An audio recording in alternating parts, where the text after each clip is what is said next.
অপরাজয় বাংলাদেশের পক্ষ থেকে আপনাদেরকে আন্তরিক ধন্যবাদ জানাচ্ছি। প্রিয় বন্ধুগণ, রহমত, শকু এবং সালাম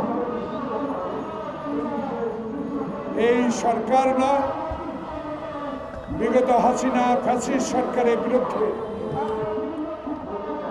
বাংলাদেশের অধিকার আদায়ের সংগ্রামে যে অবিচল আস্থার সহিত রাজপথে কাজ করেছেন, মানুষের সেবা করেছেন, মানুষের দাবি আদায়ের সংগ্রাম করেছেন, আজকে তাদের বক্তব্যে আমি যেইটুকু বুঝতে পেরেছি, আমি সংক্ষিপ্ত আকারে এই সরকারের উদ্দেশ্যে কয়েকটি কথা বলে আজকের সবার কাজ শেষ করব। প্রিয় বন্ধুগণ, গত পরশু দেখলাম দুয়েক লোক নিয়ে এনসিপি নির্বাচন কমিশনের পদত্যাগ এবং স্থানীয় সরকার নির্বাচনের দাবিতে বিক্ষোভ সমাবেশ করেছে। আবার গত কয়েকদিন ধরে ঢাকা দক্ষিণবাসী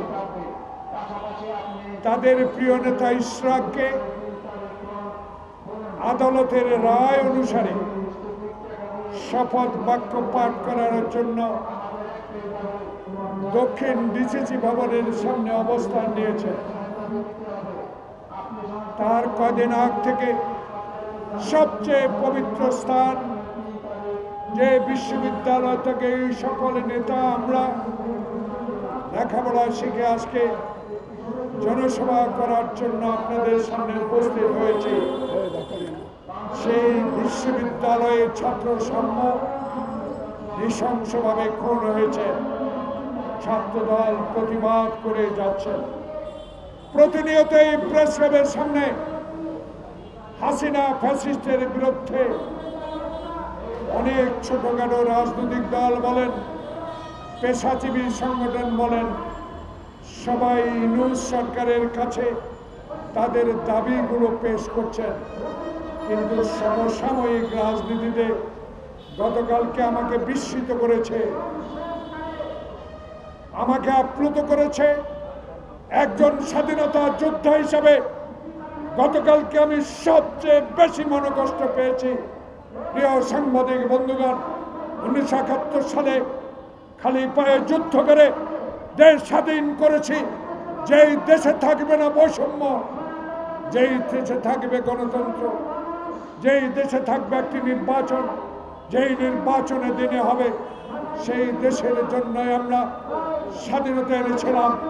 শহীদ প্রেসিডেন্ট জিয়াউর রহমানের স্বাধীনতা ঘোষণার মধ্য দিয়ে 54 বছর পরেও বাংলাদেশে এমন কয়েকটি রাজনৈতিক দল ক্ষমতায় ছিল যারা বাংলাদেশের মানুষের অধিকারকে ধূলিসাৎ করে দিয়েছে। ক্ষমতায় টিকে থাকার জন্য গণতন্ত্রকে গলা টিপে হত্যা করেছে, আয়নাঘর তৈরি করেছে, নির্জন কারা ঘরে নিয়ে আমাদেরকে অত্যাচার করেছে। বাংলাদেশের ইতিহাসে সবচেয়ে বেশি জঘন্যতম কাজ করেছে শেখ হাসিনা।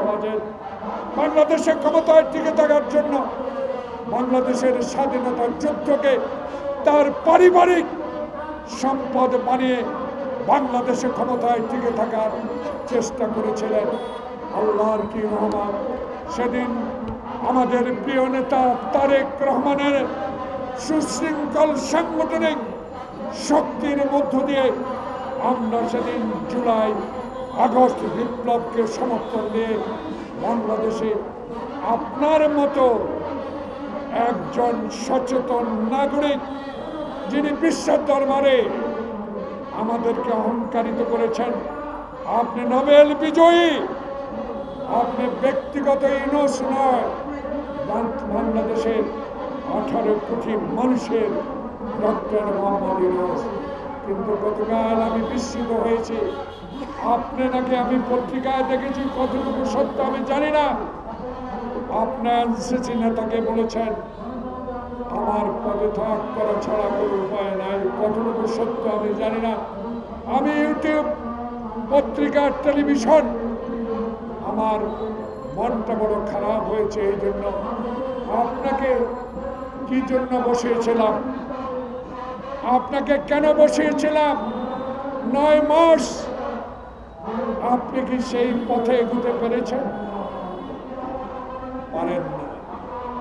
না পারার কারণ আমরা জানতে চাই, না পারার বিষয় আমরা জানতে চেয়েছি। গতকালকার দল থেকে আমাদের স্ট্যান্ডিং কমিটির সিনিয়র সদস্য ডক্টর মোশাররফ হোসেন কি দুঃখে 3 জনের পদত্যাগ চেয়েছেন। তার দুঃখটা এই, আমরা তো চাই না আপনাদের পদত্যাগ, আমরা তো আপনাদের বসিয়েছিলাম। বাংলাদেশের মানুষ যেই জন্য আন্দোলন করেছে, একটি নির্বাচনের জন্য 9টি মাস অতিবাহিত হলো, কেন এখনো নির্বাচনের ম্যাপ দেওয়া হচ্ছে না? তাই আজকে কাদের পরামর্শে, শোনা পরামর্শে, কাদের কান কোথায়, এখনো নির্বাচনের তফসিল ঘোষণা করা হয় নাই। তাই আমাদের দল বাধ্য হয়ে বলেছে আপনাদের 3 জনের আগেই পদত্যাগ করতে হবে। এখন যে কোনো ব্র্যান্ডের পুরাতন এসি বদলে নতুন ওয়ালটন এসিতে উপভোগ করুন 25% ছাড়। খলিলুর রহমান সাহেব কোন রাজপথে মিছিলে ছিলেন? এই সালাম রহমত, আপনারা কি দেখেছেন খলিলুর রহমানকে কোনোদিন বাংলাদেশের রাজনৈতিক অঙ্গনে গণতন্ত্রের জন্য, ভোটাধিকারের জন্য, মানুষের সেবার জন্য এগিয়ে এসেছেন? এমন কথাটি উনি বলেন, যেই কথাটি বাংলাদেশের মানুষ গ্রহণ করে না। আপনি তারেক রহমানের সাথে তুলনা করাটা, আপনি যেই কাজটি করেছেন, বলেছেন অন্যায় গহিত কাজ। তারেক রহমান স্বাধীনতার ঘোষকের সন্তান, তারেক রহমান সেক্টর কমান্ডারের সন্তান, তারেক রহমান বাংলাদেশের সাবেক সেনা প্রধানের সন্তান, তারেক রহমান বাংলাদেশে বহুদলীয় গণতন্ত্রের প্রবক্তার সন্তান, তারেক রহমান আপসীর নেত্রী খালেদা জিয়ার সন্তান। তার সাথে তুলনা করে আমাদেরকে মনে কষ্ট দিয়েছেন। আপনার অহংকার আপনার কাছে থাকুক। বাংলাদেশের রাজনীতির ইতিহাসে জাতীয়তাবাদী শক্তি যে আন্দোলন সংগ্রামের মধ্য দিয়ে বাংলাদেশের মানুষের অধিকার প্রতিষ্ঠার জন্য আজও টিকে আছে, তারই ভারপ্রাপ্ত চেয়ারম্যানকে আপনি যে তুলনা করেছেন, অবিলম্বে আপনার এই কথা প্রত্যাহার করে নিতে হবে। বন্ধুগণ, দেশের জন্য একটু অস্থিরতা লক্ষ্য করা যায়। এই অস্থিরতার মূল হোতা কারা? এই অস্থিরতার সৃষ্টি কারা করছেন? কারা নির্বাচনকে দেরিতে করতে চাচ্ছেন? এই বিষয়গুলো তো আমরা আপনার মতো মহান ব্যক্তির কাছে জানতে চেয়েছিলাম। আপনি নাকি বলেছেন জুলাইতে নির্বাচন হবে। জুলাই হবে না, ডিসেম্বরে হবে। রোড ম্যাপটা দিলেই তো যারা আন্দোলনে ছিলাম, যারা হাসিনার আমলে আয়না করেছিলাম, যারা আন্দোলন করে লক্ষ লক্ষ মামলা খেয়েছেন, তারা আপনার সাথে বসতে পারত। কিন্তু এখনো তো নির্বাচনের ম্যাপটা ঘোষণা করলেন না। তাই আমাদের সন্দেহ, তাই আমরা মনে করি এই অস্থিরতার কারণ আপনারা যদি সৃষ্টি করে থাকেন, তাহলে অস্থিরতার জন্য বাংলাদেশ জাতীয়তাবাদী দল কোনোদিনও গ্রহণ করবে না। এই দোষ আমাদের না, এই দোষ আমাদের ঘাড়ে দিতে পারবেন না। কারণ আমরা তো আপনার কাছে নির্বাচন চাই। সংস্কার করেন, এমন সংস্কার করেন না যে সংস্কারের মধ্য দিয়ে করিডোর হবে, চট্টগ্রামের বন্দর অন্যের হাতে চলে যাবে। এমন সংস্কার করেন না যে সংস্কারের মধ্য দিয়ে ষড়যন্ত্রকারীরা নির্বাচনকে বিলম্বিত করে আপনাকে অস্থির করে তুলবে, তাই আপনি অস্থিরতা কাটাতে হলে আপনাকেই অচিরে আজকে কালকে পরশুর মধ্যে হলেও আপনাকে নির্বাচনের তফসিল ঘোষণা করতে হবে। বন্ধুগণ, আজকে আমরা রাস্তায় যেতে চাই, আমরা রাস্তায় ছিলাম। আপনি যদি এই অস্থিরতার কারণে এই নন্দিত লোকটি নিন্দিত হয়ে বিদায় নেন, আমরা মনে কষ্ট পাব।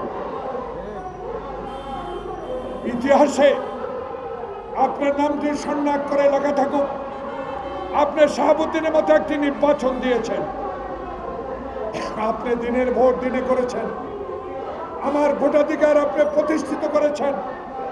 ইতিহাস লেখা থাকবে, সেই ইতিহাসে আপনি আমাদের গ্রহণযোগ্য ব্যক্তি হিসাবে আমাদের ভবিষ্যৎ প্রজন্ম আজকে আপনাকে নিয়ে অহংকার করতে পারবে।